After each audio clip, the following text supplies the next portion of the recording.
No, angiotensinógeno, ninguna angiotensina.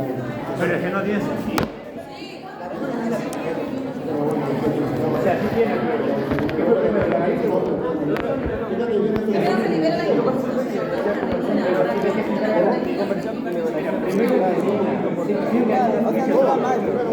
Vale, después conversamos.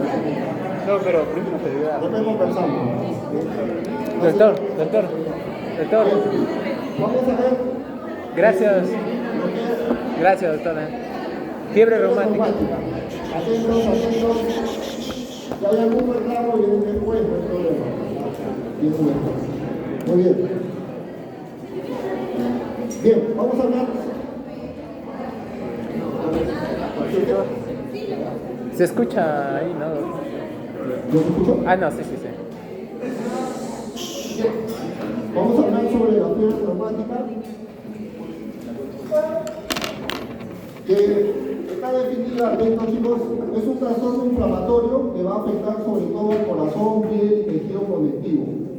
¿Ya? La fiebre reumática se va a generar como una complicación de un cuadro de faringitis que es producida por el estreptococo del grupo beta hemolítico. Y sobre todo va a afectar a niños y hasta adultos jóvenes. Generalmente la edad de mayor incidencia es entre los 5 y los 18 años. ¿Ya? Entre los 5 y los 18 años es la edad de mayor presentación de este cuadro de fiebre reumática. Generalmente va a estar muy asociado a zonas donde haya muchas condiciones de hacinamiento, ¿no? En algunas literaturas se describe, por ejemplo, que los cuarteles, ¿no? Donde había un gran número de soldados, de reclutas, ¿no? En los colegios o pues, en aquellas instituciones donde haya situaciones de hacinamiento o en condiciones de pobreza, ¿no?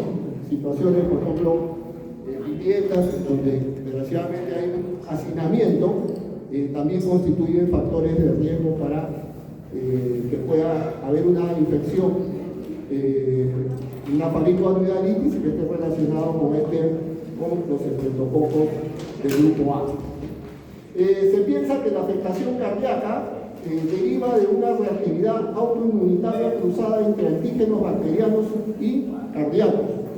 O sea, es decir, que no solamente podríamos mencionar que la fiebre reumática está directamente relacionada a la acción de la bacteria, ¿no? Sino que también puede ser explicada por una reacción o una respuesta autoinmunitaria, ¿no? Entonces, hay un poco de dos componentes, ¿no? Uno puede ser directamente causado por la bacteria y otro por una reacción autoinmunitaria, ¿no? Una reactividad autoinmunitaria. Por eso es que se explica que el grupo esté entre los 5 y los 18 años, porque menores de 5 años no tienen todavía un sistema inmunitario, digamos, muy desarrollado. Entonces, eso justificaría un poco esa explicación de la reacción antiinmunitaria, ¿no? ¿Y los de VIH o enfermedades que estén en el sistema a nivel bajo en adultos también puede ser? No, esta es una reacción cruzada, no es un sistema deficiente, sino una reacción que se produce por entre los antígenos que desarrolla la bacteria, pero que no lo hacen muchas veces inmediatamente, sino que, como vamos a ver, pueden pasar periodos asintomáticos, ¿no? La complicación más importante de la fiebre reumática es la cardiopatía reumática, es decir, la afectación, ¿ya? La afectación que produce la fiebre reumática en el aparato valvular cardíaco, sobre todo en la válvula mitral y en la válvula aórtica. Cuando veamos valvulopatías mitrales, ustedes van a ver que hay una asociación entre lo que puede haber entre estenosis mitral y también el origen de la fiebre reumática, ¿no? Entonces, una de las afectaciones más graves es la complicación de la fiebre reumática con afectación de las válvulas, ya sea mitral o aórtica. Son las válvulas que más se afectan por fiebre reumática. Bueno, aquí tienen la patogenia, ¿no? Hemos dicho que factores ambientales, especialmente el hacinamiento, pueden favorecer la aparición del episodio desencadenante, que hemos dicho que es una infección por una cepa de estreptococo hemolítico del grupo A, ¿no? Que tiene factores de virulencia específicos. Van a encontrar un huésped susceptible y las infecciones repetidas pueden agravar y explicar el mecanismo de inicio de la respuesta inmunitaria, ¿no? Bueno, existe pues una relación cruzada entre los antígenos del estreptococo del grupo A y los tejidos del huésped, y esto va a originar una respuesta exagerada, desmesurada inmunitaria mediada por los linfocitos T. Todo esto también se habla inclusive de que puede haber una predisposición genética en algunos individuos, ¿no? Entonces tendríamos también otro factor, ¿no? Una predisposición genética o familiar que lo haría más susceptible a algún grupo de individuos de poder tener, digamos, o desarrollar fiebre reumática, ¿no? Finalmente, si tenemos infecciones repetidas o persistentes y que afecten las válvulas cardíacas, estas van a terminar desarrollando la cardiopatía reumática, que como hemos dicho es la afectación más grave, ¿no? Porque va a afectar las válvulas del corazón. Entonces, un poco la explicación de la patogenia. El cuadro clínico hemos dicho que puede desarrollarse en pacientes que pueden estar asintomáticos por aproximadamente 3 semanas después de una faringoamigdalitis producida por el estreptococo, ¿no? Esto explicaría un poco el tema de la respuesta inmunitaria, ¿no? Y luego va a existir un proceso exudativo e inflamatorio que va a afectar piel, sistema nervioso central, articulaciones y corazón. Es decir, hemos dicho que la fiebre reumática, una de las complicaciones más importantes es a nivel cardíaco, pero no solamente afecta el corazón, ¿ya? Ustedes van a tener afectación de la piel, del sistema nervioso central y de las articulaciones también, ¿ya? Entonces, no solamente está, digamos, la complicación mayor en el corazón, sino también afectación en estos órganos o sistemas. Los criterios de Jones nos ayudan a establecer un diagnóstico, ¿ya? Fueron modificados hacia los años 90, ¿ya? Y constan de criterios principales y criterios secundarios, o en algunas literaturas lo van a encontrar como criterios mayores y criterios menores, ¿ya? Es lo mismo, ¿ya? Sino que esta es una publicación un poquito más reciente, nos habla en el rango de criterios principales y criterios secundarios. Recuerden que los criterios principales o criterios mayores son 5, ¿ya? La carditis, la artritis, sobre todo si es poliartritis, si hay una afectación de varias articulaciones, la corea, el eritema marginado y los nódulos subcutáneos, ¿ya? Estos son los criterios principales o criterios mayores. Y luego tienen los criterios menores o secundarios que están dados por poliartralgia. No confundan artralgia con artritis, ¿ya? En la artritis hay no solamente un fenómeno, digamos, de dolor, sino sobre todo tipo inflamatorio, ¿ya? Entonces no confundan eso. La fiebre, aunque parezca mentira, si bien es cierto en la denominación de la enfermedad de fiebre reumática, la fiebre no es un criterio mayor, ¿ya? Acuérdense, es un criterio secundario, ¿ya? O menor. Tenemos después velocidades de sedimentación o valores de proteína C reactiva, también elevados, ¿ya? Velocidad de sedimentación o valores de proteína C reactiva incrementados. Y también podemos tener alteraciones en el electro, como puede ser el intervalo PR, porque muchas veces puede verse afectado también alguna estructura del sistema eléctrico del corazón. Entonces, por eso es que se manifiesta este intervalo PR largo. Y para hablar de un intervalo PR largo, ¿de cuánto hablamos? ¿Cuál es el valor del PR normal?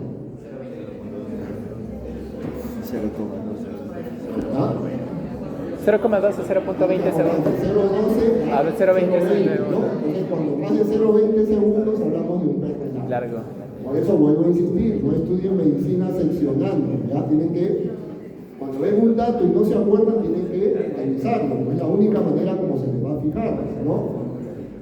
Muy bien, entonces recuerden los criterios de Jones, criterios principales o mayores, van a encontrar en la mayoría de sus textos, criterios secundarios o menores. Doctor, Sí. pero, por ejemplo, ¿puedo necesitar solamente un criterio mayor para ya definir qué es? ¿O Ahora necesito dos? vamos a pasar a ver la combinación. ¿Cómo, utilizando estos criterios, cuando digo de que tengo los criterios para diagnóstico de fiebre reumática? Si tengo, junto con antecedentes de infección de vías aéreas superiores por estreptococos del grupo A, junto a esta antecedente de infección, antecedente de esa faringitis o de esa faringoamigdalitis, tengo que tener dos criterios principales mayores, ¿ya? O un criterio principal y dos criterios secundarios, ¿ya? Esa combinación tiene que haber antecedentes de una faringoamigdalitis producida por el estreptococo del grupo A, ¿ya? Y eso lo determina mediante un cultivo, ¿no? Es un cultivo, ¿ya? Y a eso le asocian dos criterios mayores o principales o un criterio principal y dos criterios secundarios, ¿ya? Es decir, yo puedo tener un paciente que tenga antecedentes de fiebre, de una faringoamigdalitis producida por el estreptococo y puedo tener dos de estos criterios. Artritis. ¿Ya?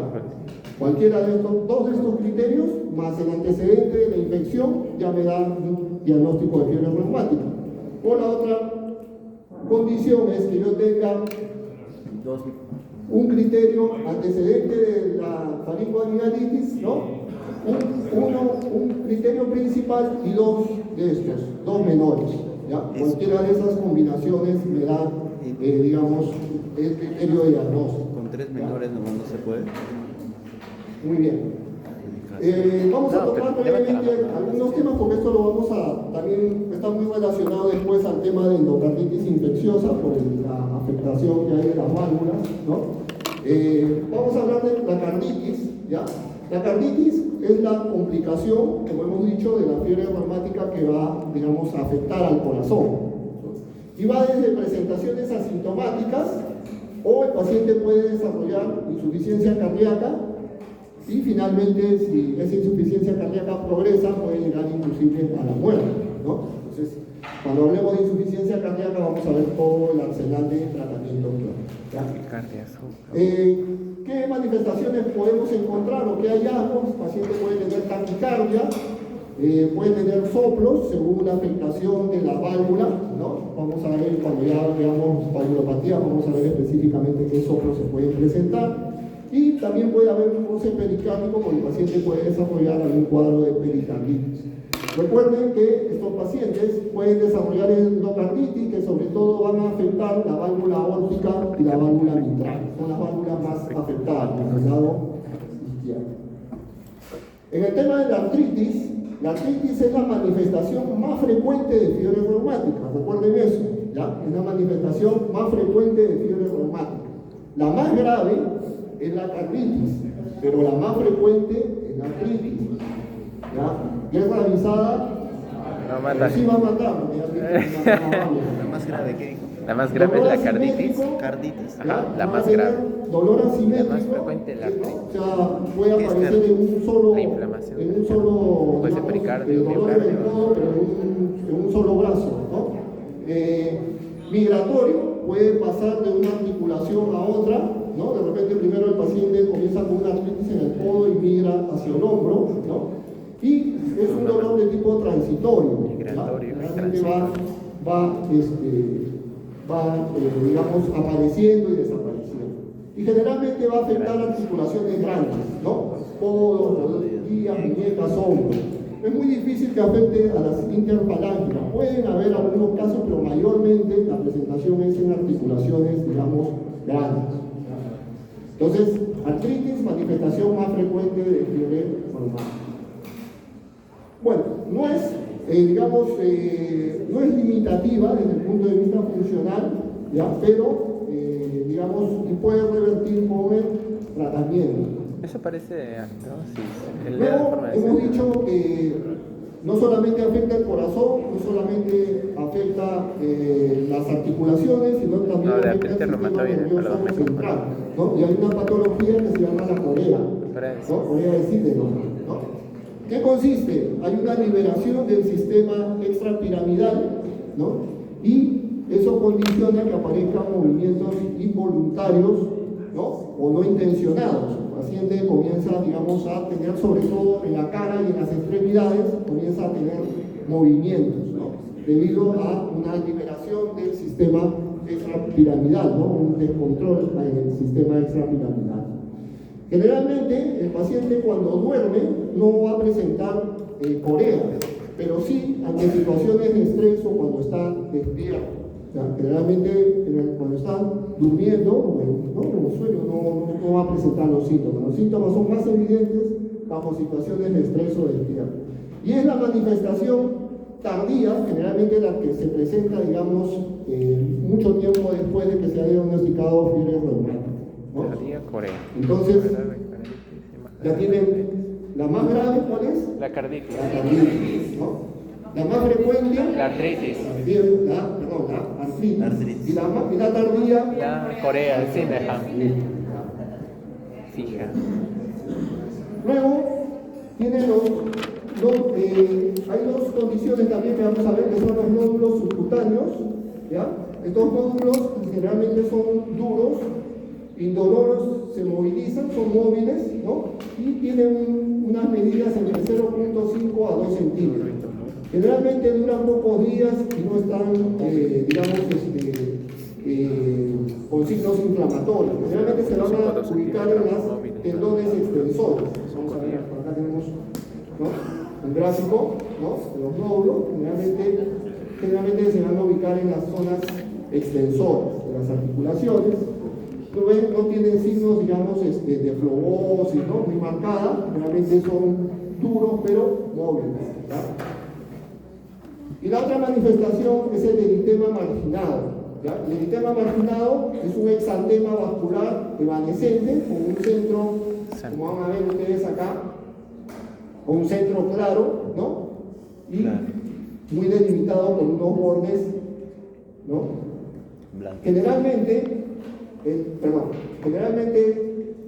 el eritema marginado no suele dar escozor, no es pruriginoso, pero cuando existe es altamente sugerente de que ya hay una carditis, ¿no? Está muy asociado a la manifestación de carditis, ¿ya? No es digamos, es altamente específico, o sea, es propio, digamos, que puede presentarse en la enfermedad, y cuando ya lo encontramos está relacionado ya a que hay una presencia, o sea, está relacionado mucho a una complicación ya de más gravedad como es la carditis, ¿ya?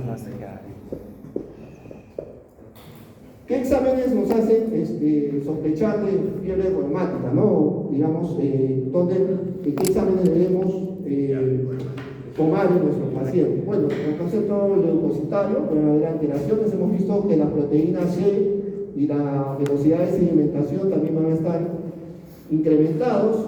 Un cultivo, ¿no?, para establecer si hay estreptococos del grupo A. Hemocultivos si existe fiebre, y estos títulos de antiestreptolicina tipo O, que son característicos mandatorios en fiebre reumática, ¿no? El electrocardiograma para ver si hay alguna prolongación del intervalo PR, la placa de tórax, y ya en los casos, digamos, en donde la sospecha o hemos establecido que hay carditis, hay que tomar un ecocardiograma para ver si hay afectación de las válvulas, ¿ya?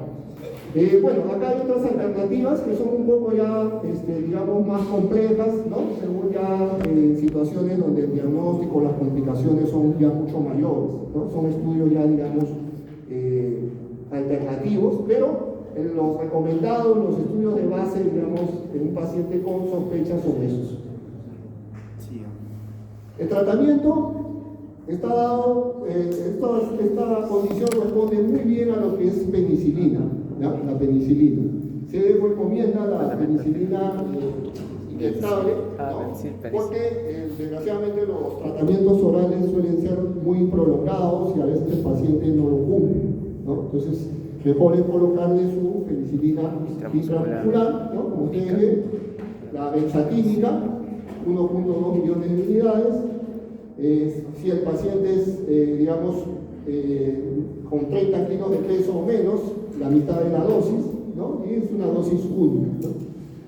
Como ven, los tratamientos orales duran generalmente 10 días, ¿no? La penicilina con la penoximetilpenicilina, y en caso que el paciente sea alérgico a la penicilina, pueden darle eritromicina, ¿no? O otras alternativas puede ser ceftriaxona, si el paciente fuera, digamos, alérgico a penicilina, ¿ya? Pero generalmente responden bien a este tratamiento.